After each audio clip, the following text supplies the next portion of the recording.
Centro de Innovación y Conocimiento. Índice catedrático.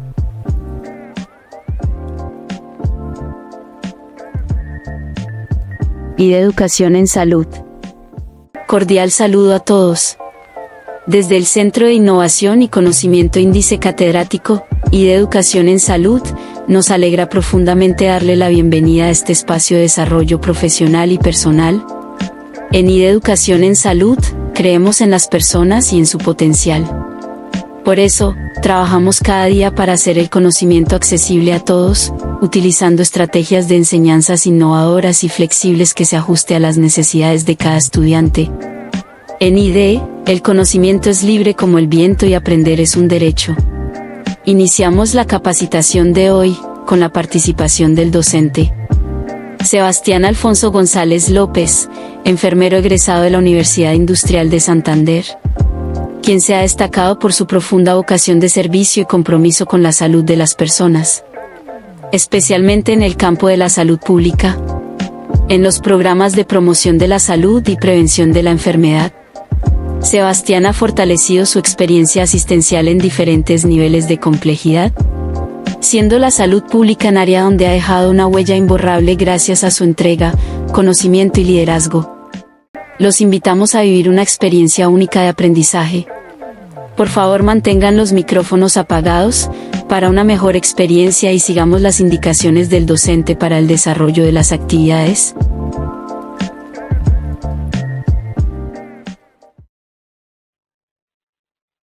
Buenas tardes, bienvenidos a todos a la última sesión del curso de interrupción voluntaria del embarazo. Retomando, en la primera sesión hablábamos todos los componentes de ley, ¿sí? Las sentencias y los decretos que están detrás de este procedimiento, que pues fundamentan el quehacer y la realización del mismo. En la segunda sesión hablábamos de la valoración y la consulta que realizamos en las usuarias que quieren acceder a la interrupción voluntaria del embarazo. Y nombrábamos algo acerca de los métodos por los cuales se realiza la interrupción voluntaria. En esta sesión vamos a indagar un poco más, vamos a mencionar específicamente qué métodos existen en Colombia, ¿sí? La literatura pues nos puede mostrar diversos métodos, pero en Colombia no los tenemos todos disponibles. Un ejemplo es a nivel farmacológico, que en Colombia pues solo contamos con el misoprostol como método farmacológico para la interrupción voluntaria del embarazo. Entonces, ya dando inicio a esta tercera sesión, vamos a hablar de la interrupción voluntaria farmacológica, la interrupción voluntaria instrumental, o como la literatura a veces la muestra, quirúrgica, el acompañamiento emocional y psicosocial, que ya era algo que mencionábamos reiteradamente en la segunda sesión, y el registro clínico y posseguimiento a la interrupción voluntaria. Entonces, entrando en detalle, la IV farmacológica, pues la literatura nos dice que se puede hacer con misoprostol o mifepristona, pero en Colombia solo contamos con el misoprostol. Entonces, la IV con medicamentos utiliza fármacos con acción oxitóxica. Pues el misoprostol es un heterotónico, lo cual va a estimular la actividad del útero, causando contracciones uterinas, dilatación del cuello uterino y expulsión del contenido uterino. En este caso pues sería el producto de la gestación que se expulsa, pues causando una IV exitosa. Y la OMS, que nos dice que recomienda un régimen combinado de mifepristona y misoprostol para una mayor eficacia. Sin embargo, como lo vuelvo a mencionar, en Colombia solo contamos con el misoprostol, que hay diferentes formas de administración.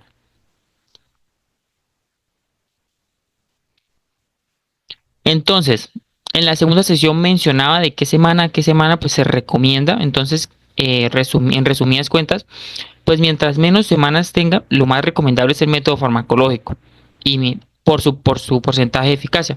Y mientras más semanas se tenga, lo recomendado es el método instrumental o quirúrgico.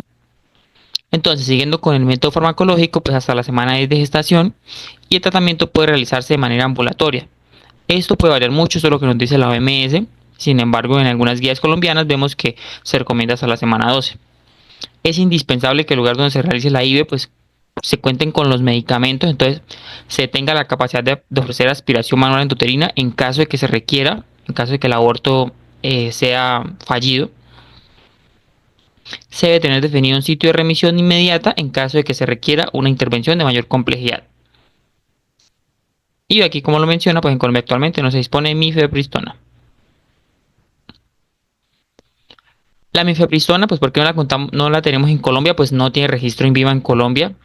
¿Cuál es su mecanismo de acción? Para mencionarlo y que también tenerlo en cuenta, pues es un antagonista de la progesterona, que recordemos que la progesterona es una hormona sumamente importante durante la gestación, que ella pues lo que va a realizar en pocas palabras es mantener esa gestación, que se mantenga y evitar las contracciones, o sea, la actividad uterina.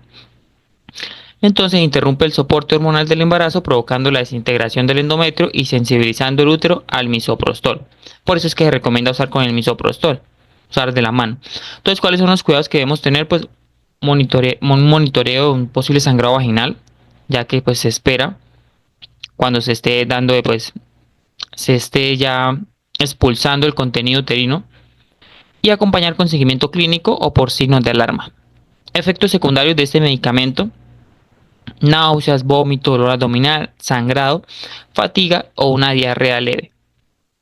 Contraindicaciones, o sea, ¿en qué casos no la vamos a usar? En un embarazo ectópico, que recordemos que lo podemos confirmar a través de una ecografía. Además de los signos y síntomas, pues cómo se confirma el embarazo ectópico a través de una ecografía. En las primeras pues sería transvaginal y si no abdominal. En caso de insuficiencia suprarrenal no vamos a usar este medicamento, pues si en futuros años lo contamos con él, ya pues se registra con el INVIMA y Colombia se empieza a usar. Entonces, para tenerlo en cuenta, pues contraindicaciones si hay hipersensibilidad o uso de corticoides sistémicos. El misoprostol, pues que es el que compete a fin de cuentas durante el proceso, pues entonces es un análogo de prostaglandinas, entonces va a estimular la contracción uterina y dilatar el cuello uterino, lo cual pues va a facilitar la expulsión del contenido uterino, pues el producto de la gestación. ¿Qué cuidados debemos tener? Entonces debemos explicar los efectos esperados como sangrado, dolor, fiebre leve, asegurar disponibilidad de atención si se presentan signos de alarma en esa usuaria, y acompañamiento emocional y físico, que es un pilar importante de la interrupción voluntaria del embarazo.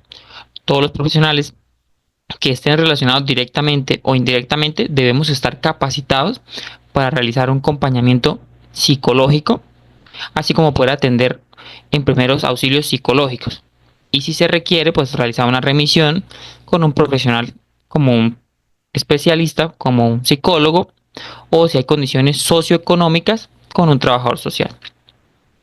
Efectos secundarios del misoprostol: tenemos el dolor abdominal, escalofríos, fiebre, náuseas, vómito, diarrea, que es un signo muy característico de las usuarias. Después de que se lleva a cabo el procedimiento, las usuarias suelen presentar diarrea. Sangrado. Contraindicaciones para el uso del misoprostol: alergia a prostaglandinas, cardiopatía grave no controlada, asma descompensada o sospecha de embarazo ectópico. Aquí pues tenemos el esquema, que aquí muestra cómo sería el esquema de mifepristona con misoprostol. Sí, como solo está disponible el misoprostol, entonces hasta la semana 2 en Colombia, entonces son 800 microgramos vaginal o sublingual o bucal cada 3 horas hasta 3 dosis, según sea la respuesta. Y debe haber una supervisión médica, preferiblemente después de las 12 semanas de gestación. ¿Cuál es la eficacia del aborto realizado con misoprostol? La eficacia es del 85 al 95%. ¿Qué se hace en caso de que falle el método? Sí, o sea, que en caso de que falle el uso farmacológico para la IVE. Entonces, esta es una situación evaluada y una posible acción en caso de que se presente esa situación. Si hay ausencia de sangrado, sangrado mínimo después de 3 dosis, máximo, pues la máxima dosis son 200 microgramos en 24 horas, se va a realizar una ecografía para evaluar si hubo expulsión parcial o si el embarazo continúa, ya que pudo haber sido una expulsión, un aborto incompleto, o simplemente falló y el embarazo continúa. Si hay persistencia del embarazo, o sea, el embrión visible con actividad cardíaca en la ecografía, o sea, si hay fertocardia, pues se considera falla del tratamiento y debe ofrecerse aspiración manual endouterina como opción de evacuación inmediata. Por eso es que cuando se va a realizar este método también debemos contar con la aspiración manual endouterina o el AMEU, como se conoce. Si hay una expulsión incompleta o retención de restos ovulares, pues pueden requerirse dosis adicionales de misoprostol o procedimiento instrumental como el AMEU. Y vamos a evaluar según la Profe, clínica qué y el pena, listado. no te escucho.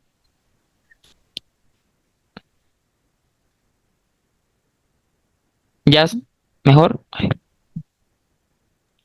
Ahora sí te escucho, profe. Es que ahorita no te escuchaba. listo. Muchas gracias por la observación. Entonces, siguiendo, si hay una expulsión incompleta o retención de restos ovulares, si no hemos alcanzado las dosis máximas de misoprostol que podemos usar, pues podemos requerir de una dosis adicional o procedimiento instrumental como el AMEU.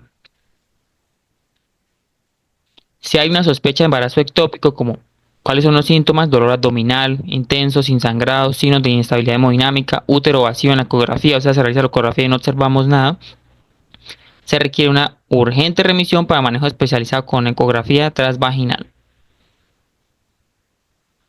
Si hay síntomas de alarma como fiebre persistente, sangrado abundante, dolor severo, entonces vamos a evaluar y manejar según complicaciones. Recordemos que en este procedimiento también se pueden presentar complicaciones. Que el porcentaje de complicaciones que se presente sea inferior a un embarazo a término no quiere decir que no se vayan a presentar. Entonces, ¿cuáles son esas posibles complicaciones? Una posible infección, una hemorragia, una perforación uterina. En caso de la aspiración, el AMEO, se puede presentar una perforación uterina. No, estaba buscando lo demás. Y puede requerirse hospitalización en esa usuaria. ¿Sabes tu mano?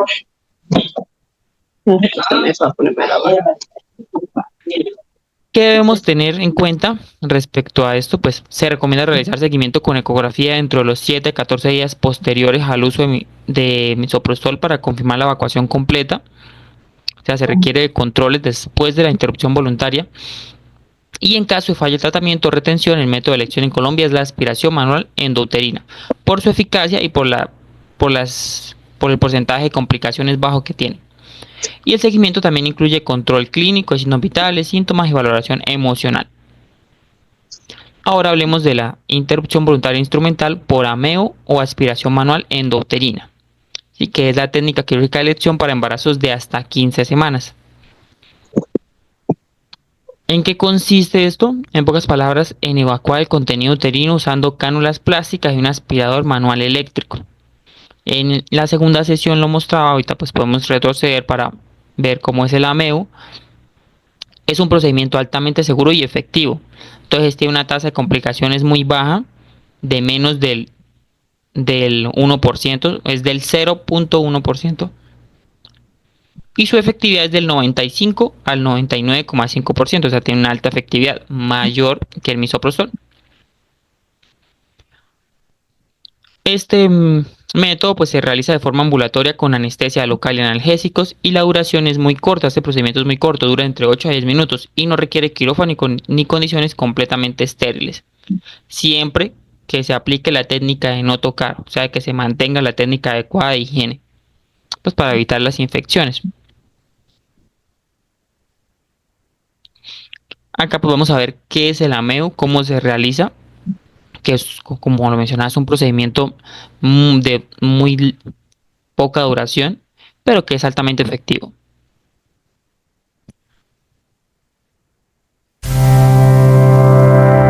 En caso de que estés embarazada y hayas decidido o debas interrumpir el embarazo, tenés el derecho a hacerlo de forma segura. El personal de salud puede indicarte un aborto con medicamentos como el misoprostol, pero también pueden recomendarte hacer un AMEU. AMEU es la sigla para aspiración manual endouterina. Pero, ¿en qué consiste el AMEU? Esta técnica es la más recomendada si el aborto va a llevarse a cabo a través de un procedimiento instrumental. La AMEU garantiza una alta efectividad, además es segura, rápida y ambulatoria. A través de este procedimiento sencillo se va a lograr la evacuación del contenido del útero. Se usa una cánula de material plástico. Esta cánula está unida a una fuente de vacío, gracias a la cual se consigue hacer la aspiración. Es importante que sepas que no va a ser necesario entrar a un quirófano. El personal de salud puede realizar la AMEU en una sala de procedimiento. La AMEU no es lo mismo que el legrado, esa es otra técnica. En el legrado, en lugar de la cánula, se utiliza una cureta metálica cortante. Hacer un legrado sí requiere entrada al quirófano, y esta intervención puede tener complicaciones. Por eso ya no está recomendada entre las opciones principales. Otra ventaja de la AMEU es que se indica solo anestesia local y los analgésicos que te dan son los que todas conocemos, como por ejemplo el ibuprofeno. Hoy en día ya no se recomienda la técnica del legrado ni tampoco la sonda. En caso de que la interrupción del embarazo no se pueda realizar con medicamentos, el procedimiento indicado probablemente sea la AMEU. Ahora ya sabes de qué se trata. Recordá que además de una asistencia respetuosa durante todo el proceso de la interrupción voluntaria del embarazo, tenés derecho a recibir atención después del procedimiento y acceso a información para que puedas elegir un método anticonceptivo. Si tenés dudas, consulta con tu equipo de salud.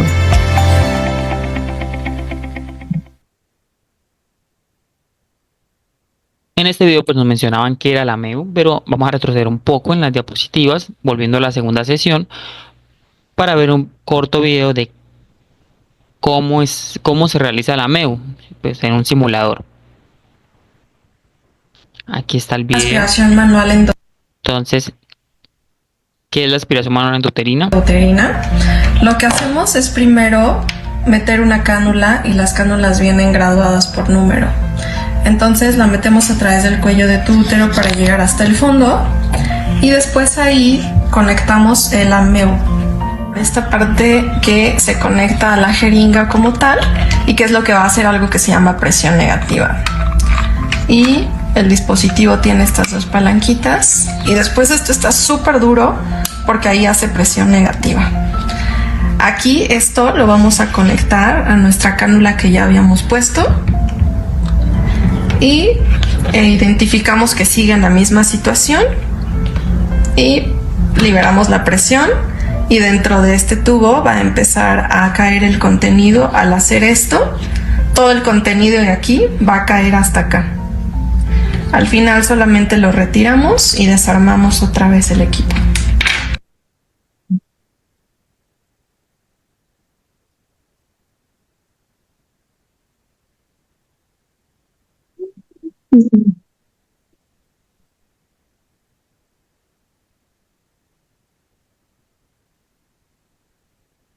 Continuando entonces, ¿a qué se refiere la técnica de no tocar? ¿Sí? Entonces en esos casos, o sea, si seguimos la técnica adecuada, pues no vamos a requerir de un quirófano.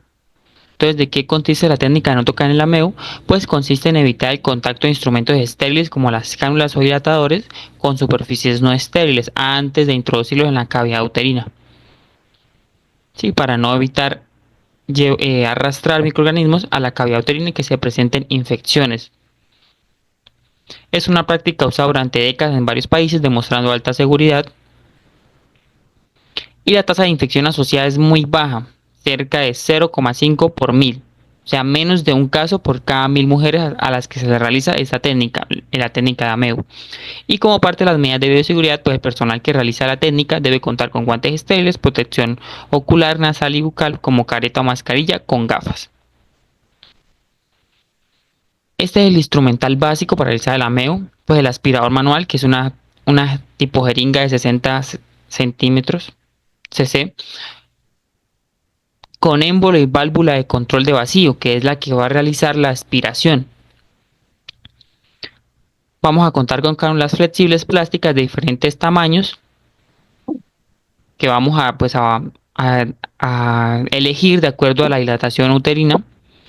Y tiene marcas cada 1 centímetro a partir de los 6 centímetros del extremo distal, que nos permiten medir el fondo uterino y permite realizar histerometría sin histerómetro metálico, o sea, sin la necesidad de introducir un histerómetro metálico para medir el útero.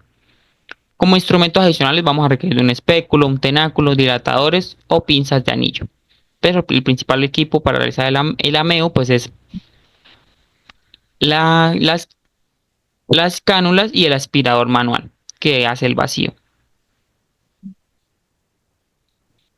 Entonces, ¿cuáles son los pasos para realizar el procedimiento? Pues se debe preparar y cargar el aspirador. Entonces vamos a verificar que el émbolo y los botones de válvula estén funcionando. sí, que sean funcionales. Vamos a empujar el émbolo hasta el fondo del cilindro para crear ese vacío y vamos a cerrar las válvulas para que no entre aire. Botones hacia adentro y hacia adelante, que son esos botones que están acá, como lo mostrado ahorita en el video, y alar el émbolo hasta que los brazos se abran y encajen. Entonces, asegurar que el vacío se mantenga, posición correcta del émbolo. Entonces, si hacemos estos pasos bien, pues va a haber un vacío que nos va a permitir realizar la aspiración. Luego vamos a preparar el instrumental, entonces colocar el espéculo, tenáculo, dilatadores y cánulas en el campo estéril. Seleccionar las cánulas acorde a las semanas de gestación, pues mientras menos semanas de gestación, el tamaño de la cánula va a ser menor. Y tener disponibles varios tamaños por un posible riesgo de obstrucción si es muy pequeña. Se va a realizar primero un examen pélvico y manual, donde se va a confirmar el embarazo y la gestacional. Se va a evaluar la posición del útero, si está en anteversión o retroversión. Se va a verificar coincidencia con la FUM, que es la fecha de última menstruación, y no continuar si el embarazo supera las 15 semanas. Entonces la técnica de no tocar, preparación antiséptica del cervix, pues técnica de no tocar, aplicar clorexidina o yodo povidona en el cervix y fondos del saco. Se va a realizar una limpieza y la asepsia alrededor del cuello. Se va a infiltrar para realizar un pinzamiento del cervix, pues que se realiza con una pinza para mantener el cervix fijo y que no se mueva. Pues se infiltra con 1 a 2 cc de anestésico submucoso antes del pinzamiento. Se utiliza un tenáculo con técnica suave y se hace torcer a la paciente para reducir molestias. Y se asegura la fijación del cervix sin causar un desgarro o una lesión.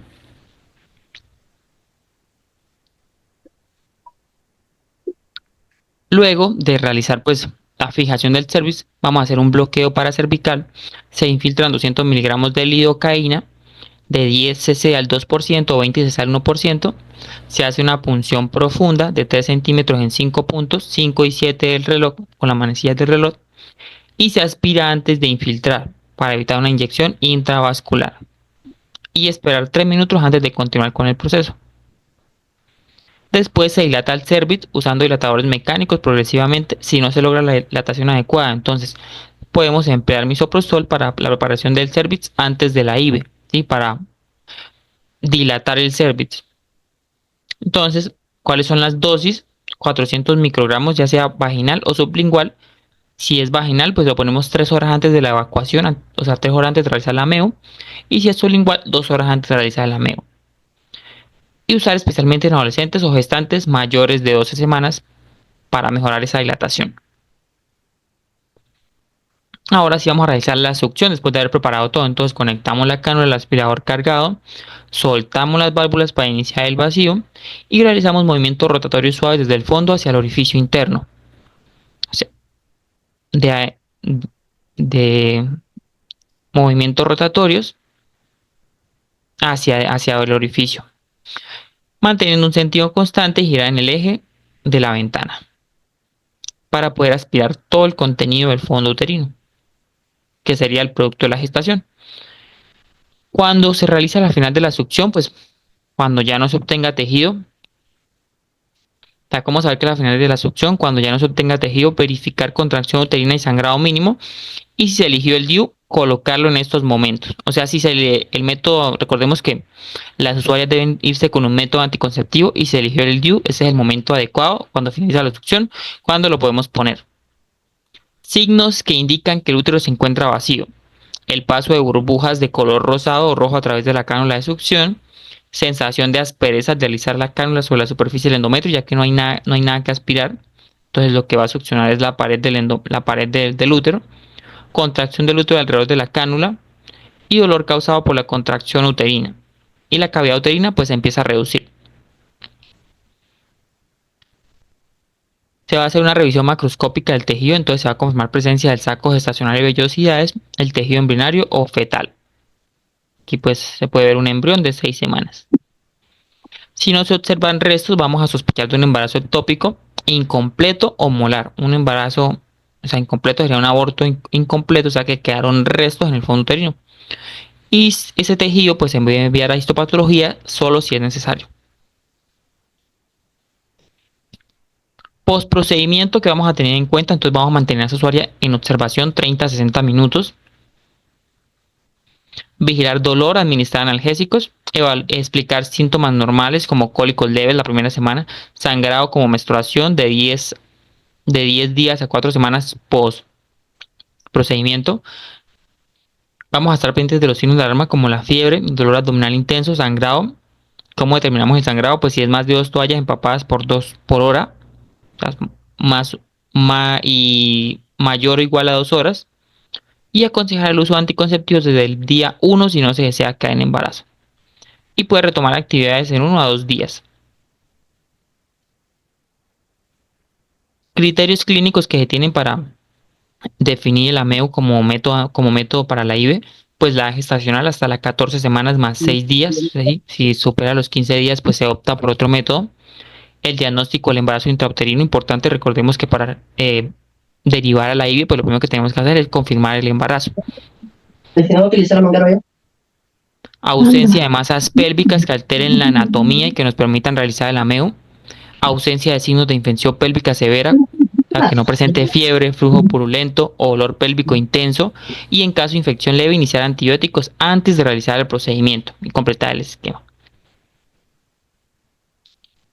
Vigilar que haya ausencia de masas pélvicas que alteren la anatomía, como ya lo menciona acá.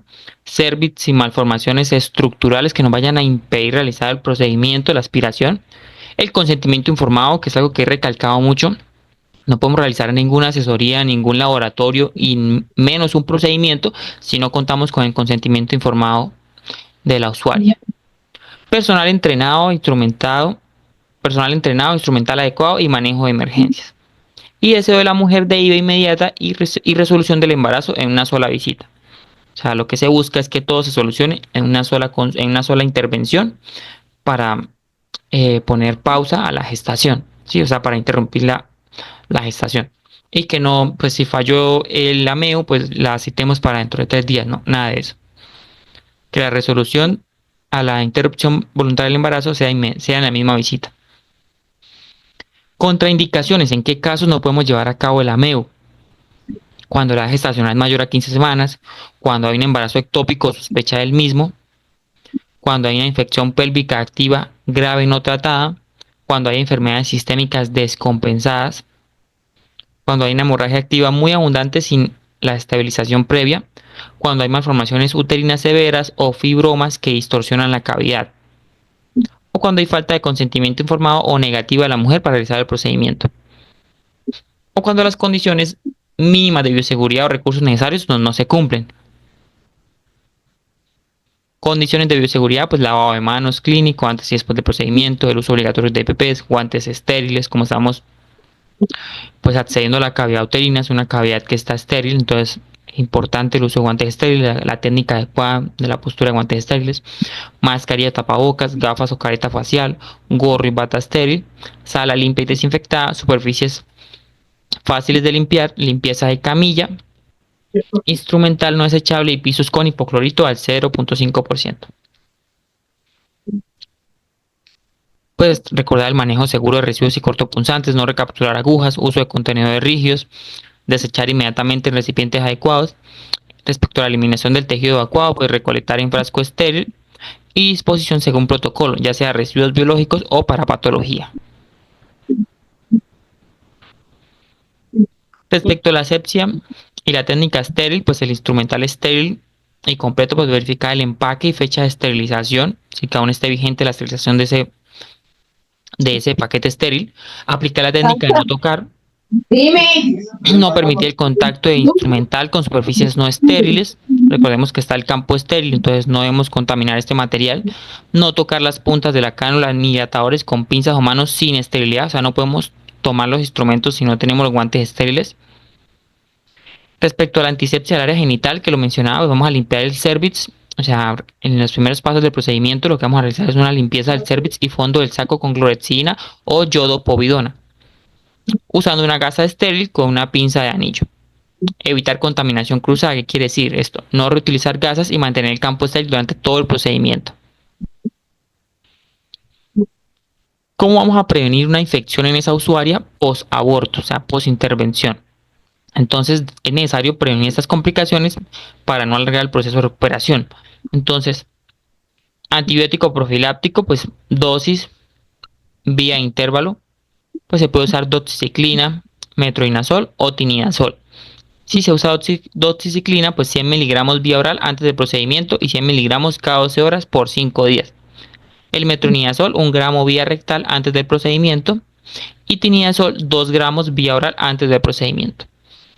Todo esto con el fin de evitar una infección como complicación del procedimiento. Acompañamiento emocional y psicosocial en la IVE. Entonces, algo muy importante. Todos los profesionales de la salud, sí, debemos estar capacitados en esto. Además de que también nos exigen esos certificados, ya sea en atención de violencia de género o enfoque diferencial. Sí, que el enfoque diferencial es cómo atendemos a todas las personas que tienen características socialmente diferentes o económicas. Entonces vamos a tener una escucha activa y sin prejuicio, entonces vamos a crear un espacio seguro en esa usuaria y muy empático donde la mujer se sienta escuchada y comprendida. Y vamos a escuchar lo suficiente sin indagar, sin tratar de indagar a detalle. Respecto a los motivos por los cuales pues aceptó, sí, o decidió realizarse la IVE. No vamos a indagar en eso, porque a fin de cuentas no es información que necesitamos o que sea relevante para llevar a cabo el procedimiento. Consentimiento informado constante, pues garantizar que la mujer reciba toda la información necesaria en lenguaje claro, pues debemos adaptar nuestro lenguaje a la usuaria y que sus decisiones sean respetadas en todo momento. Entonces aquí recordemos que la usuaria se puede negar hasta el último minuto del procedimiento. ¿Sí? También puede negarse durante el procedimiento, pero ¿cuáles son las posibles consecuencias de que, pues, de una negativa mientras se realiza el procedimiento? Pues que se dé un aborto incompleto o que el procedimiento sea exitoso. Pero hasta el último minuto del procedimiento la mujer puede negarse, ¿sí?, a realizar el procedimiento. Entonces no vamos a coaccionar ni a que se realice el procedimiento ni a que no se lo realice. Vamos a llevar una comunicación clara, sensible y humanizada, entonces vamos a evitar tecnicismos innecesarios, evitar palabras técnicas, vamos a validar emociones con la usuaria como miedo, culpa, tristeza o alivio. Y una confidencialidad absoluta es algo que en este tema es muy relevante, porque es deber del personal, o sea, es deber de nosotros como personal de la salud garantizar la privacidad y proteger los datos personales de nuestros usuarios. Validación emocional, podemos aceptar las emociones de la usuaria sin minimizar pues su experiencia. Vamos a llevar un respeto por la autonomía, entonces vamos a reconocer que la mujer es quien mejor conoce sus circunstancias y necesidades. Entonces siempre hablando por los derechos sexuales y reproductivos que respetan la autonomía de la mujer y su decisión sobre su cuerpo. Recordemos que nadie, ninguna institución, ninguna persona, ya sea su familia, su pareja o en el Estado, ni el mismo Estado pueden decidir sobre esa mujer. Se debe llevar un acompañamiento emocional y psicosocial en la IVE antes, durante y después del procedimiento. Por eso es importante que estemos capacitados en el manejo psicológico, ya que hemos brindado un apoyo integral, incluyendo la preparación emocional previa y el seguimiento posterior. Después de que se realice la IVE, pues no vamos a dejar a esa usuaria, o sea, si nos debemos programar controles. En caso de situaciones de violencia, pues vamos a realizar una detección activa de violencia basada en género. Entonces aplicar herramientas de tamización de forma respetuosa y privada. Vamos a indagar sin revictimizar. Entonces, ¿qué quiere decir esto? Vamos a usar preguntas abiertas y lenguaje neutral. Y evitar cuestionamientos que culpen o expongan a la mujer. Activación de rutas de atención según el tipo de violencia. Entonces, remisión a psicología, trabajo social, defensoría del pueblo, comisaría de familia, fiscalía, según corresponda. O en caso de que se trate de una menor de edad, pues con el ICBF. apoyo emocional inmediato y seguimiento. Entonces vamos a brindar contención y acompañamiento profesional frente al impacto de la violencia. Vamos a dar una garantía de acceso a servicios de salud y justicia. Entonces vamos a asegurar que la mujer conozca sus derechos y opciones, incluidas las medidas de protección que tiene, a los cuales puede acceder. Entonces aquí pues nos podemos apoyar mucho con otro profesional que es experto en el manejo de estas situaciones, que es el trabajador social. Claro, si la usuaria lo desea, o sea, remitimos a otro profesional si la usuaria lo desea. Si no, pues nosotros manejamos y llevamos el caso. O sea, manejamos la situación de la usuaria. Registro confidencial y ético del caso, pues el registro confidencial, la confidencialidad pues quiere decir que vamos a respetar Le cocinó unos guineos a todo abuelo ahí. vamos a respetar los datos de esa usuaria, así vamos a mantener cautela con la información que nos suministre. Sin embargo, toda información que nos dé debe quedar clara y explícita en la historia clínica. Que claro, solo podemos acceder a ella con la aceptación de la usuaria. Entonces debemos documentar adecuadamente y de forma segura, respetando la dignidad de la víctima, y capacitación continua al personal de salud. Entonces promover un enfoque de género, derechos humanos y atención centrada en la persona. Registro clínico y formatos obligatorios, pues que son de relevancia en la IVE. Entonces, la historia clínica completa con enfoque de derechos y confidencialidad, el consentimiento informado firmado, muy importante, nos protege a nosotros como profesionales y la protege a ella como usuaria. Registro del procedimiento, pues el tipo de método, dosis y evolución de todo el procedimiento. Formato de seguimiento post-IVE, signos vitales, control de sangrado, síntomas asociados, posibles si presentó complicaciones o no. Y anotación del acompañamiento psicosocial recibido. Y registro del método anticonceptivo elegido y su entrega. Esto debe también quedar registrado qué método anticonceptivo se le suministró a esa usuaria. Recordemos que también es de autonomía de la usuaria pues de elegir el método anticonceptivo. Pero lo ideal, lo que debemos asegurar es que esa usuaria se vaya con un método anticonceptivo después de que accedió a la IVE. Asesoría anticonceptiva en el contexto de la IVE, pues la asesoría anticonceptiva pues es un proceso clave individualizado que debe garantizar antes del egreso posible, pues debe garantizarse. Entonces, ¿cuándo debe realizarse? Durante la orientación inicial, las consultas o antes del alta. Durante la orientación inicial, pues cuando la usuaria decide que va a acceder a la IVE, entonces ahí podemos también dar la asesoría.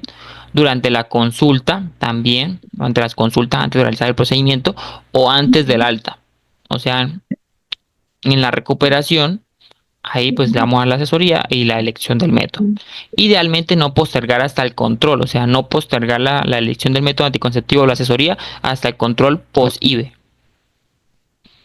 Principios de la asesoría, pues información completa y clara sobre todos los métodos anticonceptivos, la autonomía y la libertad de elección sin coerción, la privacidad, no discriminación y equidad en el acceso, y la justicia sanitaria, métodos disponibles y continuidad en la atención. Consideraciones especiales post-IVE. La ovulación puede reiniciarse desde los 8 días post-IVE, lo cual quiere decir que a los 8 días de que se dio el aborto, la interrupción voluntaria del embarazo, esa mujer puede volver a quedar en embarazo. Por eso la importancia de la asesoría anticoncepcional o la asesoría de los métodos anticonceptivos. Y no es necesario esperar la siguiente menstruación para iniciar un método. Se puede iniciar inmediatamente. Y se debe ofrecer un método temporal si el elegido no está disponible. Ejemplo, ella eligió el DIU.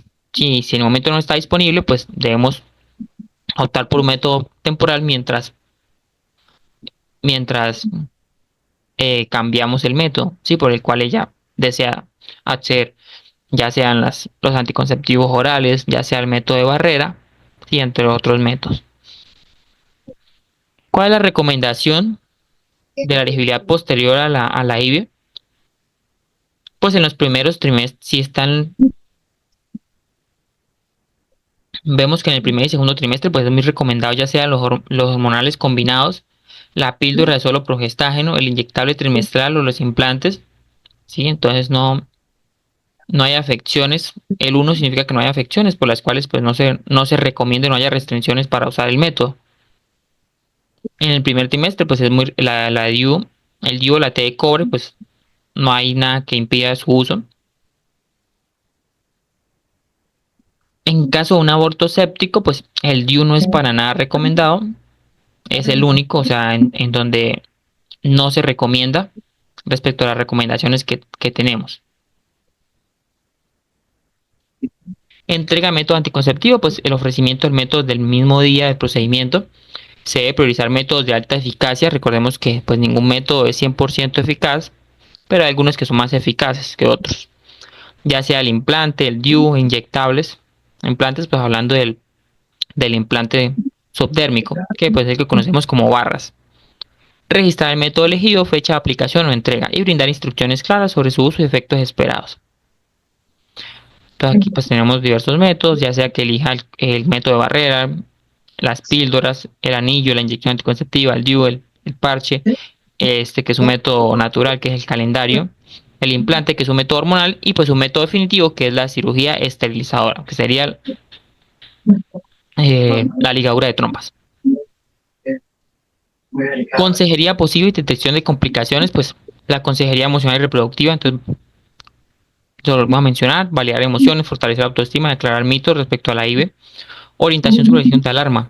Si presenta un signo de alarma, sí, pues intervenir. Entonces se presenta fiebre, dolor abdominal intenso no controlado, sangrado mayor a 2 toallas higiénicas empapadas por hora por 2 horas, flujo fétido persistente, síntomas de infección. Y la cita de control sugerida pues debe ser entre los 7 o 15 días post-IVE para verificar la recuperación clínica, confirmar la eficacia del método anticonceptivo y continuar el apoyo psicosocial solo si es necesario. Ahora vamos a hablar de la prevención del aborto inseguro. En Colombia existen diversas guías que no solamente definen el procedimiento, el AIVE, que es de donde pues, se obtuvo esta información de las guías colombianas, que pues definen en Colombia qué métodos están presentes, cómo se realiza, qué profesionales están, sí, lo que hemos mencionado en esta primera y segunda sesión, qué políticas están detrás de todo eso.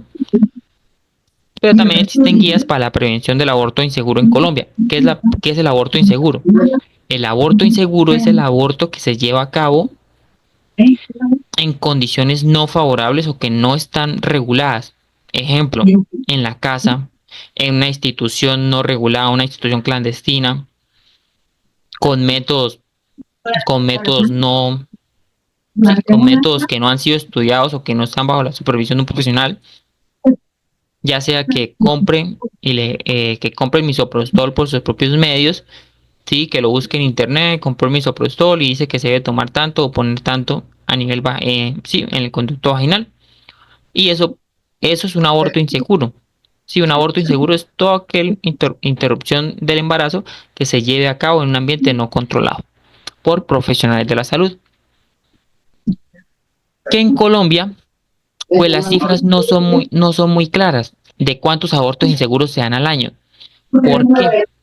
Porque se pueden dar muchos abortos en la casa o en instituciones clandestinas, pero solo se conocen las cifras de los abortos inseguros cuando esa usuaria presentó una complicación muy grave y tuvo que acudir en este caso, pues a una institución de mayor complejidad, ¿sí? Para su hospitalización o donde se registró pues su fallecimiento. Que solo en esos casos es que podemos saber las cifras de los abortos inseguros. O sea, solo los que presentaban una complicación grave que le obligó a ir a una institución de salud. Entonces, por eso las cifras no son muy claras en Colombia de cuántos abortos inseguros se dan. Y menos cuántos abortos inseguros se daban antes de que cambiara la sentencia, o sea, de cambiara la ley y pues Colombia fuera un pionero y fuera más flexible respecto a la interrupción voluntaria del embarazo. Pues recordemos que todo esto lo único que hace es velar por la autonomía y los derechos sexuales y reproductivos de la mujer. Pues las asociaciones ginecológicas pues tenían un estimado y decían que un número aproximado que en Colombia al año se llevan a cabo 400.000 abortos, lo cual pues son cifras que si uno ve las cifras de Profamilia después de la sentencia pues son erradas, ¿sí? Como veíamos en la segunda sesión, pues mostramos cuáles son las cifras de abortos que se realizaron en el primer año de la sentencia, que pues fueron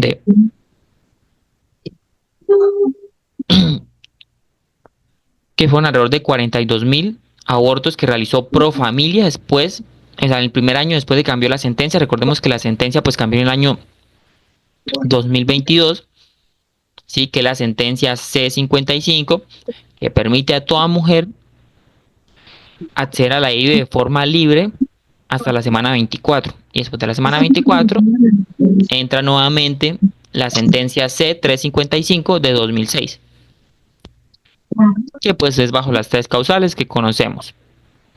Entonces estos protocolos pues definen todo esto, todo lo que hemos mencionado, que son todos los mecanismos por los cuales podemos prevenir el aborto inseguro en Colombia. ¿Qué quiere decir? Que si está claro quién atiende y si está claro qué instituciones deben prestar la IVE, si está claro qué profesionales prestan o deben conocer la ruta de interrupción voluntaria del embarazo y cómo derivar a ella, si está claro los métodos, si están claras las políticas y los derechos que tienen las usuarias, pues todo esto nos ayuda a disminuir o a prevenir el aborto inseguro.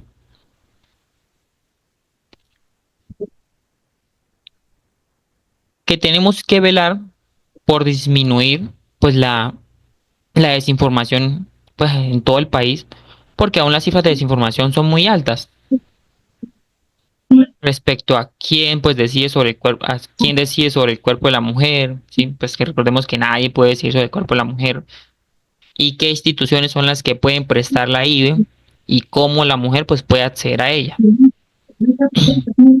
Entonces si alguien pues desea indagar más sobre ese tema, pues que he tratado de abarcarlo lo más posible, sí, en todos sus detalles. Sin embargo, siempre hay cosas que son muy específicas, entonces si alguien quisiera abarcar más, pues tiene a su disposición diversas guías en Colombia, como esta que es la prevención del aborto inseguro en Colombia, sí, que es un protocolo, y esta guía que nos dice cuáles son los determinantes del aborto inseguro y barreras de acceso para la atención de la interrupción voluntaria del embarazo en mujeres colombianas, que principalmente pues las barreras son socioeconómicas y son también de tipo demográficas, además de la ubicación geográfica en el país.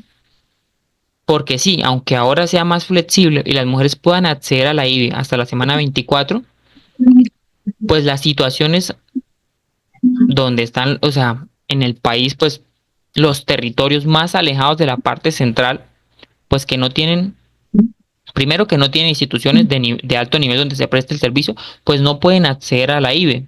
¿Por qué? Porque sus condiciones se lo impiden. Y recordemos que hay zonas pues de conflicto en el país donde va a ser aún más difícil para estas mujeres acceder a la IVE. Ahora hablemos algo de cifras respecto al Civigila, pues nos muestra las muertes maternas según el tipo de muerte del 2018 al 2022. Donde pues se presentan mayor muertes debido al aborto inseguro, pues en una muerte temprana. Pues esto lo único que nos está mostrando fue las cifras de muerte respecto al año 2018, 2019, 2020, 2021 y 2020. Que recordemos que una muerte materno-perinatal es un caso tan grave, o sea, tan grave que suceda una muerte materno-perinatal que todas las instituciones de salud van a llegar donde se presentó eso para realizar un estudio de cuáles fueron las causas, qué sucedió, si hubo negligencia, todo. Entonces, esa es la importancia de que todo se lleve, o sea, todo se lleve a cabo, todas las rutas para prevenir las muertes materno-perinatales. Entonces, a pesar del peligro que representa para la vida y la salud, pues el aborto inseguro sigue siendo un recurso utilizado para terminar con embarazos no deseados por muchas mujeres. Y muchas mujeres no acceden pues a una institución donde se realice con todo lo que mencionamos antes, o sea, con la técnica adecuada, con profesionales capacitados, y lo realizan en instituciones clandestinas o en su casa, ya sea, pues hay encuestas que demuestran que las mujeres pues acceden o sea, realizan un aborto de diversas formas, ya sea golpeándose el abdomen, ya sea realizando ejercicio intenso, ya sea tomando aguas herbales, que pues hay evidencia que muestra que algunas hierbas son uterotónicas. O sea, ¿qué quiere decir eso? que aumenta la actividad uterina y sí pueden provocar un aborto. Entonces, ¿qué nos dice esto? Pues que como las mujeres siguen realizando abortos inseguros, cada año fallecen en el mundo aproximadamente 47.000 mujeres por causas relacionadas con el embarazo, pero esto es a nivel de todo el mundo. Parto o puerperio, de las cuales 13% fallecen como resultado de abortos inseguros, y estas son cifras que nos dice la OMS. Estas pues son cifras de muerte materno-perinatal. En el año 2021 pues hubo un aumento de esas muertes, como pueden ver pues. En la pandemia pues no hubo un registro muy adecuado de las muertes que se presentaron en la pandemia. Entonces no está, esas cifras pues nos dice la literatura que no son tan claras. Pero igual las muertes son, o sea, el número de muertes que se presentan en Colombia son altas. En el año 2021 hubo 456 muertes maternas, que es un gran número. O sea, en todo el país se murieron 456 mujeres embarazadas en ese año. Y una de las principales causas de la morbilidad y mortalidad materna es el aborto inseguro, como lo mencionaba. Entonces, un aborto inseguro, una mujer, ¿por qué va pues a realizar esto? Usualmente producto de un embarazo no deseado. Cuando ya sea un embarazo que se dio bajo condiciones, ¿sí?, de abuso, o no se estaba preparado física, ni psicológica, ni económicamente para llevar a cabo un embarazo. Cuando la edad es, cuando es un embarazo adolescente, o sea, cuando hablamos de una mujer que tiene una edad muy corta, recordemos que el embarazo adolescente en Colombia es hasta los 19 años, o sea, desde los 10 hasta los 19 años se considera embarazo adolescente en Colombia. Y a pesar del notable aumento del uso de métodos anticonceptivos en las últimas 3 décadas, pues se estima que cada año ocurren 41 millones de abortos. Sí, eso es una cifra de la OMS, pero esto es en todo el mundo. Cerca de la mitad en circunstancias inseguras, o sea, bajo medidas no controladas. ¿Cuáles son los objetivos? Pues para disminuir el aborto inseguro, pues disminuir la tasa de embarazos no deseados, fortalecer el acceso a la atención integral de la salud reproductiva, incrementar la provisión efectiva de métodos modernos de anticoncepción, o sea que el uso de métodos anticonceptivos sea libre acceso, que es de libre acceso. Lo que sucede que las usuarias no conocen qué derechos tienen y a dónde pueden acudir para que se les suministren los métodos anticonceptivos. Garantizar el acceso a servicios seguros para interrupción del embarazo en el marco de la sentencia. Entonces recordemos que cuáles son las dos sentencias que están vigentes en Colombia, la C055 de 2022 y la C355 de 2006, que son las sentencias que establecen y dan todos los parámetros para la IVE. Y tratar con eficacia las complicaciones, pero solo podemos tratar con eficacia las complicaciones de un aborto si se realiza bajo vigilancia. La acción comunitaria es muy importante para evitar el aborto inseguro. ¿Por qué? Porque debemos promover el acceso gratuito a métodos anticonceptivos a través del sistema de salud, a través de las EPS y las IPS. Realizar jornadas comunitarias de educación sobre derechos sexuales y reproductivos. Solo así podemos aumentar la autonomía de la salud de las personas, ¿sí?, informando acerca de qué servicios pueden acudir y qué servicios tienen, qué derechos tienen como personas. Difundir información sobre el acceso legal al aborto seguro en Colombia. Recordemos que el aborto pues está despenalizado hasta la semana 24 y después de eso bajo las 3 causales. Y las sentencias. Sí, las sentencias son muy sencillas, entonces debemos buscar palabras adecuadas para explicar a los usuarios y a la población general pues cuáles son las sentencias y las leyes que rigen esto en Colombia. Y que no es un delito abortar. Articular esfuerzos con promotores de salud, líderes sociales y organizaciones comunitarias pues para velar por la información y la educación a toda la población y también para que se accedan a los servicios. Fortalecer la ruta de atención en salud para mujeres y adolescentes con embarazos no deseados. En Colombia existen diversas asociaciones que velan por eso, por los derechos de las mujeres y que ayudan en muchos casos pues a acceder a la IVE. Pues les brindan asesoría. Brindar orientación y apoyo psicosocial en casos de violencia sexual o barreras para acceso a servicios. Recordemos que nadie puede poner barreras de ningún tipo, ningún profesional, ninguna institución pues puede poner barreras para acceder a los servicios, ya sea en este caso pues a acceder a la IVE. Acción escolar, que es muy importante, pues debemos dejar de tratar la sexualidad como un tema tabú. Entonces debemos implementar la educación integral para la sexualidad de acuerdo con los lineamientos del Ministerio de Educación, promover entornos escolares seguros y libres de violencia de género, formar a docentes en temas de salud sexual y reproductiva, equidad de género y prevención de embarazos no deseados. Y pues lo ideal sería que desde el colegio pues se dé información respecto a los derechos sexuales y reproductivos, los servicios, los métodos anticonceptivos pues para prevenir los embarazos adolescentes, facilitar el acceso a servicios de salud amigables para adolescentes en coordinación con las secretarías de salud, e incluir a padres y madres en espacios de formación para mejorar el diálogo familiar, ya que los padres no deberían esperar que se eduque respecto a la sexualidad a sus hijos en fuera de la casa, deberían también informarse y educar a sus hijos.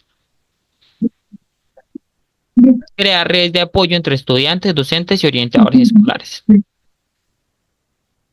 Ahora, pues estos son los 15 estándares normativos que rigen la IVE en Colombia. Pues primero, que el derecho a la IVE es un derecho fundamental de las niñas, las mujeres, hombres trans y personas no binarias en Colombia, y ya que pues está dentro de los derechos sexuales y reproductivos, los derechos sexuales y reproductivos pueden entrar en el derecho fundamental a la salud, y que la IVE se inscribe dentro de la categoría de los derechos reproductivos, que a su vez son reconocidos como derechos humanos o derechos fundamentales en Colombia. Que el Estado está en obligación de suministrar información oportuna, suficiente y adecuada en materia reproductiva, incluyendo la IVE, y no podemos denegar esta información en las consultas, ya sea la primera consulta de control prenatal, una consulta de anticoncepción, o sea, planificación familiar, o una consulta donde pues se quiera acceder a la IVE. Si no podemos denegar esta información. Una barrera de información, ese sería un ejemplo. Desde funcionarios públicos hasta el personal de la salud. El Estado está en la obligación de adoptar todas las medidas necesarias para garantizar el acceso a servicios de IVE en todo el territorio. O sea, el Estado debe velar porque haya instituciones en todo el territorio nacional a las cuales las mujeres puedan acceder de forma segura a la IVE, en todos los niveles de complejidad y en cualquier etapa del embarazo. Y quienes intervengan en la ruta de atención en IVE están obligados a respetar, garantizar y proteger el derecho a la intimidad y la confidencialidad de las niñas y mujeres. La historia clínica es privada y está protegida por la ley. Recordemos que no porque la usuaria sea menor de edad, sí, porque la mujer sea menor de edad, requiere acompañamiento de alguien o requiere de un tutor, ¿no? Ella está en la autonomía de decidir y no necesitamos informar a sus padres de que ella quiere acceder a la IVE para poder brindarle el servicio, solo si ella sí lo desea. ¿Sabe qué quiere decir esto?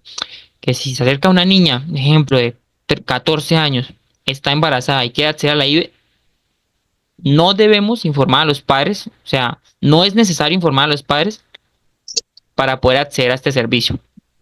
Solo se informaría en caso de que la usuaria así lo desee. El Estado está en obligación de garantizar el derecho a decidir sobre la interrupción voluntaria del embarazo, libre, sin apremios, coacción, manipulación o presión sobre la IVE. Aquí es donde no solamente el Estado, sino las instituciones y los profesionales. Primero los profesionales, empezando, que son quienes atienden directamente a los usuarios, pues no pueden poner sus principios éticos o morales antes de la atención o la información que se le brinda a las usuarias. Ejemplo, si yo estoy en contra del aborto, pues no por eso no le voy a negar la información o acceder al servicio a una usuaria que así lo desee. Luego, ninguna institución se puede negar a prestar el servicio, sí, ya que como miramos, pues ninguna institución pues se puede negar. Quien se puede negar pues es un profesional, pero debe dejar la constancia antes, sí, de cualquier cosa. Si hay una institución que realiza la IVE, pues ese profesional que no lo realiza, pues debe dejar constancia mucho antes y no durante un procedimiento. ¿Qué quiere decir? Que el profesional pues nunca dijo antes que no realizaba la IVE, ¿sí? Que no realizaba la IVE y llega una usuaria que desea acceder a la IVE, pues el profesional no puede decir en el procedimiento, en el momento de realizar el procedimiento, no, es que yo no realizo la IVE. Sino puede hacer la objeción de conciencia justo al momento de realizar el procedimiento. La objeción de conciencia es algo que se deja claro de antemano. Y pues ninguna institución puede objetar conciencia. Quien solicita una IVE tiene el derecho a recibir un diagnóstico oportuno y actualizado sobre el estado y las condiciones del embarazo, y el derecho al aborto incluye el derecho a recibir un diagnóstico oportuno e integral. El plazo razonable para dar respuesta y llevar a cabo la IVE es de 5 días. ¿Qué quiere decir? Que aquí también se puede presentar una barrera de tiempo. Que inflamos el proceso, ya sea porque le pedimos una que otra cosa, porque el profesional así, pues por desinformación empieza a pedir cosas y aumenta el tiempo en el cual se da respuesta a esa solicitud, que sería la IVE. Entonces, ¿cuál es el tiempo que nos da la ley para llevar a cabo una IVE? 5 días, o sea, 5 días calendario. Y están prohibidas las dilataciones injustificadas o la exigencia de requisitos adicionales a los establecidos en la resolución 051/2023 del Ministerio de Salud, que regula la ruta de la IVE en el sistema de salud. Bien, un profesional puede pedir requisitos adicionales injustificados solo por dilatar el proceso. Y el marco normativo no impone límites en la edad gestacional para la realización de la IVE. Dentro de las causales, claro está. ¿Qué quiere decir? Que el marco normativo no impide que un usuario acceda estando valores cercanos a cuando se cumple la causal, 23, 24 semanas. Y después de las 24 semanas, que esto es el libre acceso de cualquier mujer a la IVE, pues porque esté una semana, no sé, ejemplo, terminando la gestación, no quiere decir que no pueda acceder a la IVE. O sea, el marco normativo no le puede imponer un límite a la gestacional para la realización de la IVE. O sea, si una usuaria está en la semana 30 y cumple con una de las 3 causales, ejemplo, fue producto de una violación, no porque esté en la semana 30, pues se le va a impedir acceder al servicio. Cada causal es autónoma e independiente.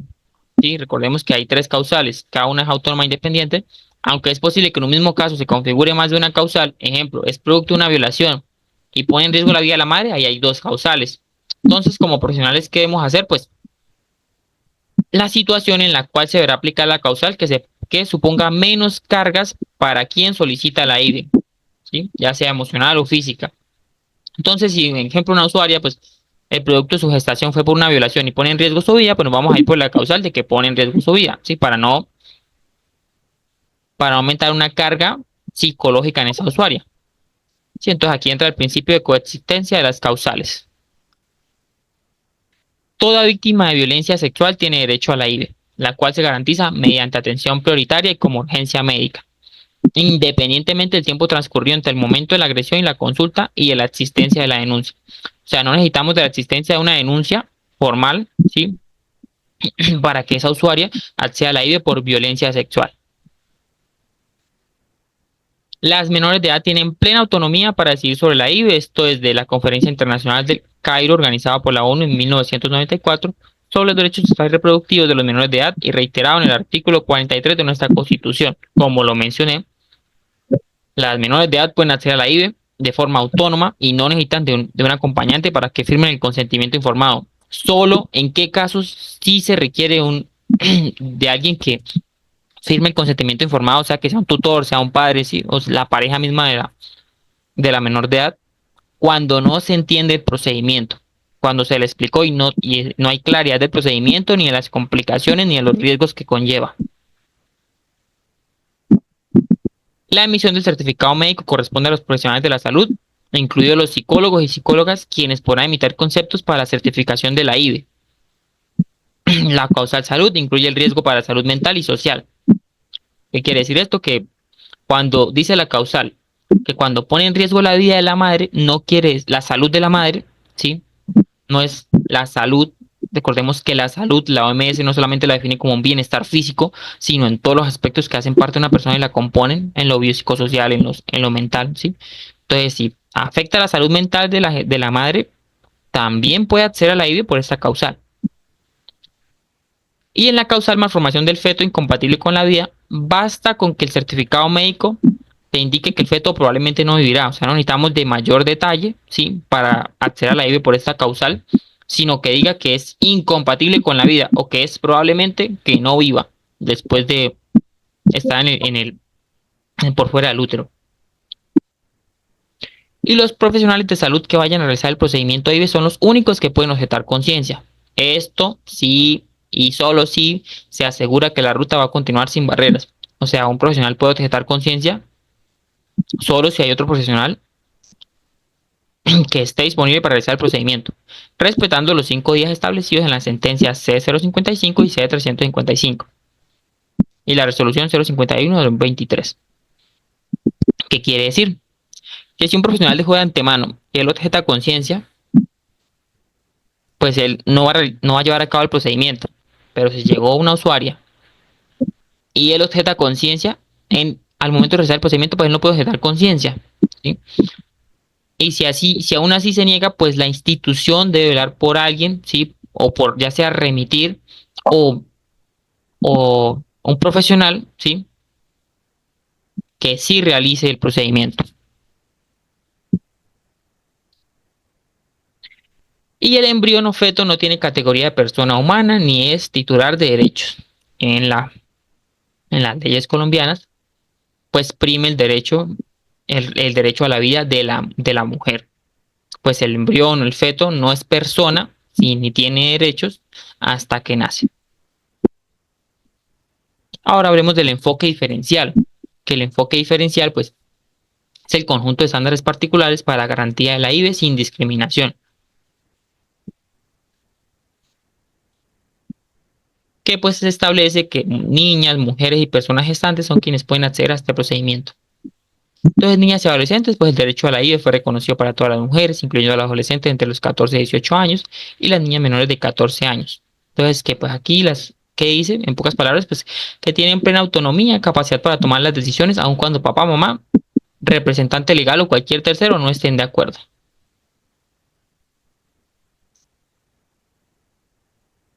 Que pues las niñas tienen plena capacidad para expresar su consentimiento frente a la IVE, ya sea con la continuación o con la no continuación del embarazo.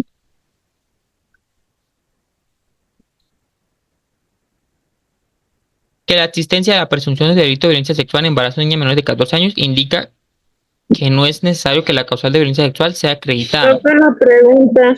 Dime. Si una niña menor de 14 años planifica, ¿puede quedar estéril o queda normal? O sea, puede tener hijos o no queda estéril. Pues es que la esterilidad tiene que ver con otras situaciones, ¿sí? Los métodos anticonceptivos pues, tienen otra serie de complicaciones, de efectos secundarios, ¿sí? Pero no porque una mujer planifique a corta edad, pues quiere decir que vaya a quedar estéril. Lo que sí es que aumenta el riesgo de esos efectos, o sea, si empieza a planificar a una edad muy joven, pues los efectos secundarios, o sea, la probabilidad de que presente efectos secundarios por los métodos anticonceptivos, pues van a ser más altas que una mujer que empieza a planificar a una edad, no sé, ejemplo, 19, 18 años. Igual recordemos que todo método anticonceptivo tiene sus efectos secundarios. Y pues hay diversas causas que afectan que pueden afectar la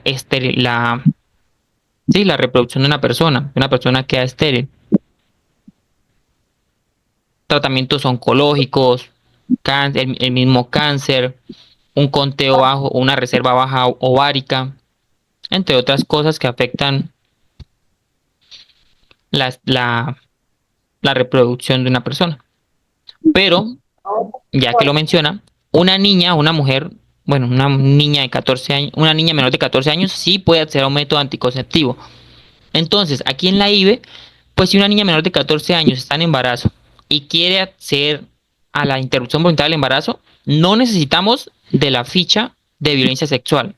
O sea, sí necesitamos de una denuncia formal.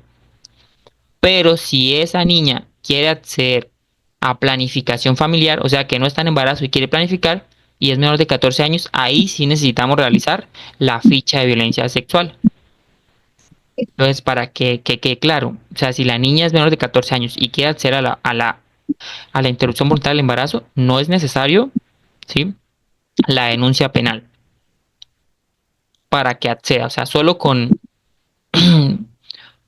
pues con lo que nos refiere la usuaria, sí que es pues que fue debido a un acto de violencia sexual y que ella quiere acceder a la IVE, ya con eso es suficiente para seguir con la ruta y derivar a la interrupción voluntaria del embarazo.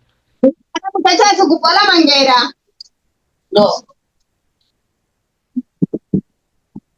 Y pues la causal de violencia sexual solo aplica para solicitudes después de la semana 24 de gestación. O sea, si esa niña nos llega antes de la semana 24 de gestación, pues puede acceder de forma libre, ¿sí? Y bajo las propias razones que tenga. O sea, no nos vamos a indagar en razones. Recordemos que es libre hasta la semana 24. Y debe protegerse de manera especial el derecho a la intimidad de las niñas y las adolescentes que deseen no continuar con un embarazo. ¿Qué quiere decir esto? Que como profesionales no vamos a notificar a los padres de esa menor ni cuidadores u otro tercero de que esa usuaria pues accedió a la interrupción voluntaria del embarazo.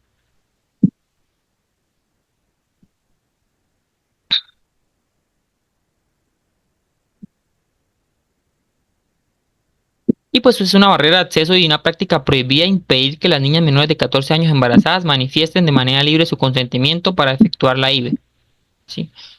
Cuando sus padres o representantes legales no están de acuerdo. Ejemplo, si la mamá no está de acuerdo, pues no es un impedimento para que ella acceda a la IVE, ya que la mamá pues no rige sobre el cuerpo de su hija. Es ella quien decide continuar o no continuar con la gestación.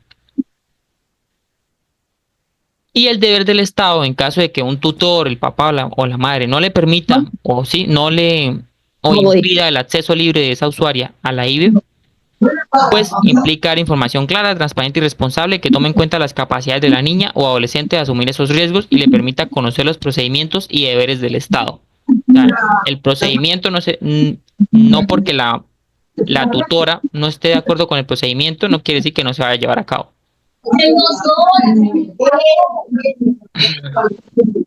Y en caso de solicitudes de IVE de niñas y adolescentes, pues el ICBF, que es en quien entra aquí, pues está obligado a orientar sin prejuicios, informar sin influencia y con acompañamiento psicosocial, articular con el sector salud para el acceso efectivo y realizar el seguimiento constante para eliminar las barreras y lograr el acceso en los 5 días calendarios que nos dice la ley.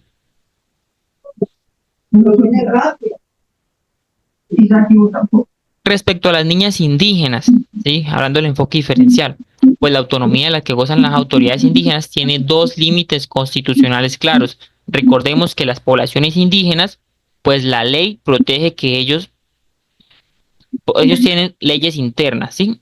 Las comunidades indígenas tienen leyes internas, pero esas leyes internas, o sea, esa autonomía de la que gozan esas comunidades indígenas, tiene dos límites constitucionales claros respecto a la IVE. Entonces, un núcleo duro de derechos humanos, derecho a la vida, integridad personal, prohibición de tortura y servidumbre, y el principio de legalidad, entendido como predictibilidad de las decisiones, y los derechos fundamentales de los miembros de la comunidad indígena contra determinaciones arbitrarias. ¿Qué quiere decir esto? Esa autonomía de ellos en leyes, pues va cuando solo hasta, o sea, si se viola el derecho a la vida, la integridad personal, prohibición de tortura y servidumbre, o sea, si se presentan esas cosas, pues hasta ahí va su autonomía respecto a las leyes colombianas. Entonces, extrapolémoslo aquí a la IVE. Si la niña es de alguna comunidad indígena y su comunidad indígena, pues prohíbe el aborto y lo evita, pues esa comunidad no puede decidir sobre esa niña. Entonces ahí entran las autoridades colombianas, ¿sí? Para velar por la autonomía de esa persona. Respecto a las mujeres con discapacidad, pues las mujeres, niñas y adolescentes con discapacidad son titulares de los derechos sexuales y reproductivos y por tanto del derecho a la IVE. Y el consentimiento informado de las personas con discapacidad siempre debe primar.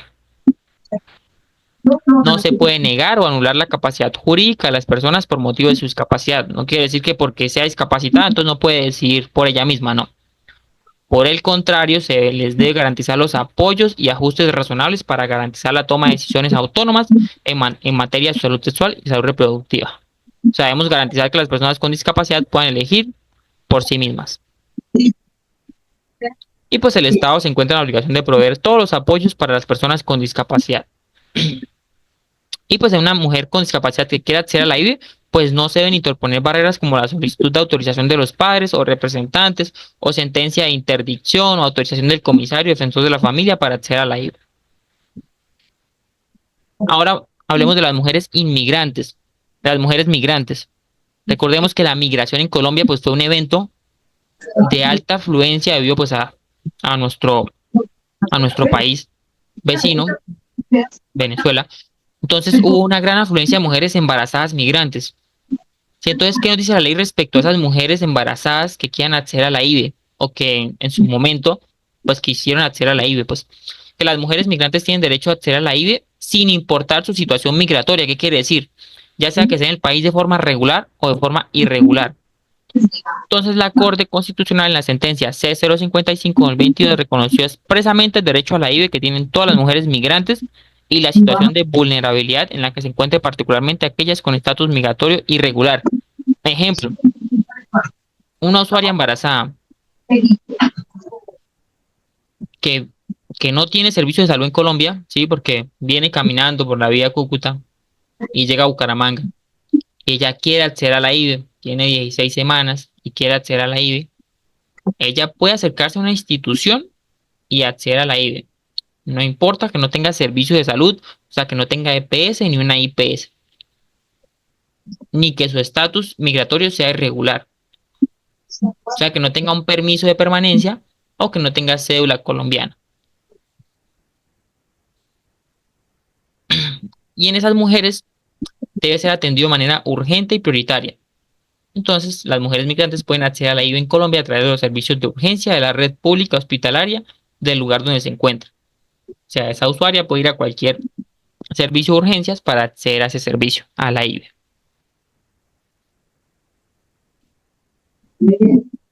¿Cuáles son las circunstancias que rodean usualmente la migración irregular? Pues el hacinamiento, la precariedad económica, el estigma social del aborto de la comunidad, la no afiliación al sistema de salud, la xenofobia. Entonces debe tenerse todo esto en cuenta cuando se interprete la afectación de un embarazo para la vida o la salud de una mujer migrante, ya sea que pase las 24 semanas. O sea, si nos llega una mujer migrante que quiera acceder a la IVE y pasa las 24 semanas, pues todos estos factores los vamos a tener en cuenta para determinar si afecta la salud de esa mujer y que pueda acceder a la IVE.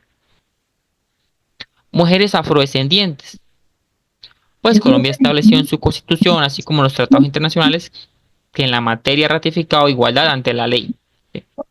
Entonces, ¿qué dice eso en pocas palabras? Pues que busca la igualdad en todas las razas, específicamente para las comunidades afrocolombianas y la diversidad étnica. Y pues en Colombia se penaliza el racismo y la discriminación en la ley 1482 de 2011.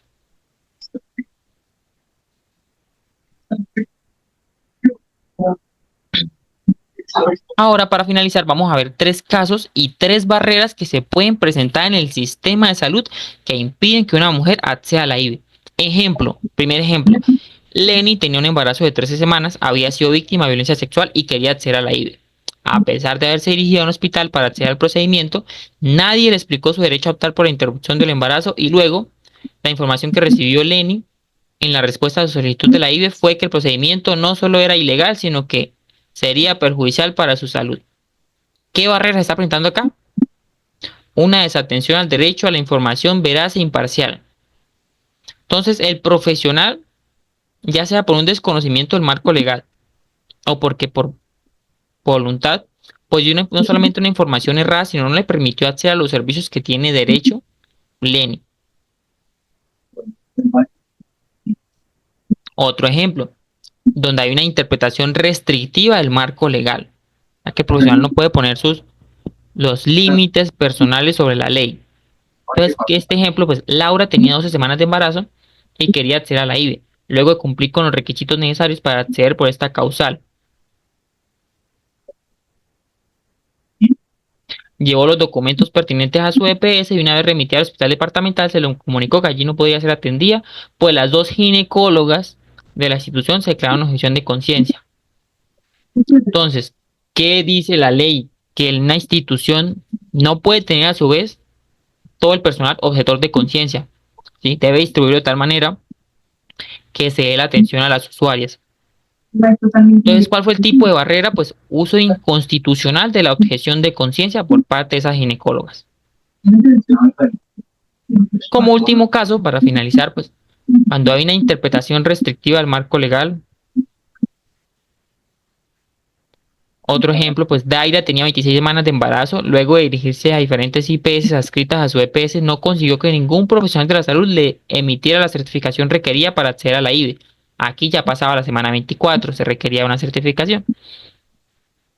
Esto a pesar de que en su historia clínica, en los resultados de diferentes exámenes, se demostraba el riesgo obstétrico de su embarazo y las situaciones de depresión y afectación a su salud emocional asociadas a una condición de salud que padecía.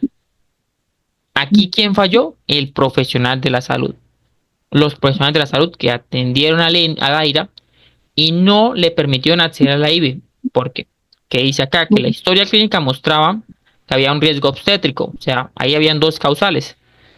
Ahí estaba presente una causal que ponía en riesgo la salud de la madre. Y no solamente la salud física, sino también estaba en riesgo la salud mental.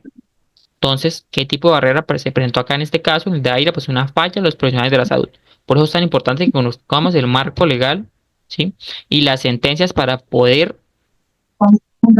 dar los servicios a las usuarias.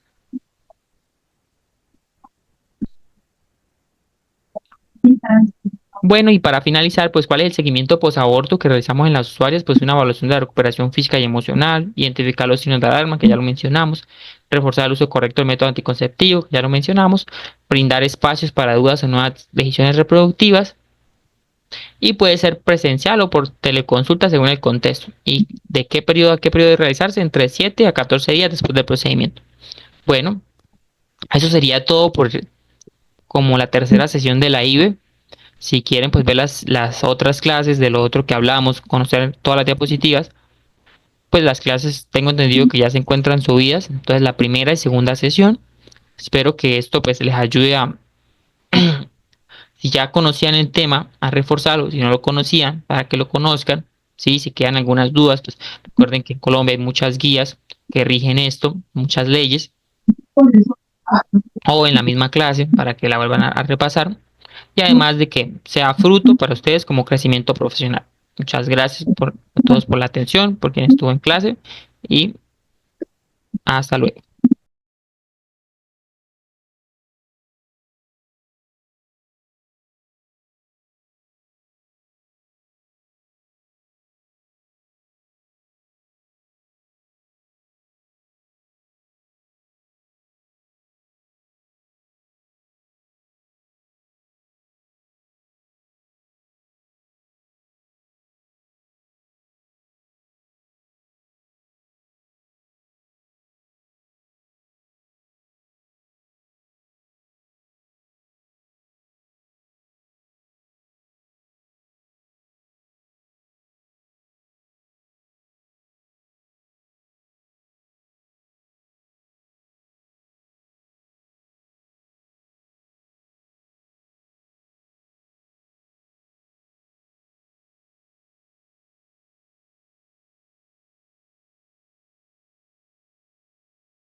Queridos participantes, hemos llegado al final de esta enriquecedora capacitación en el Centro de Innovación y Conocimiento Índice Catedrático y de Educación en Salud. Quiero agradecerles profundamente por su compromiso y participación activa.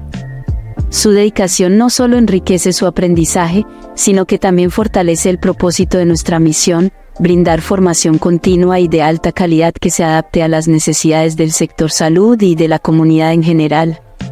Nuestra promesa es seguir innovando y ofrecer formación de calidad, garantizando que cada uno de ustedes esté preparado para enfrentar los retos de su profesión con excelencia y empatía. Estamos comprometidos a ser su aliado en este camino de formación continua.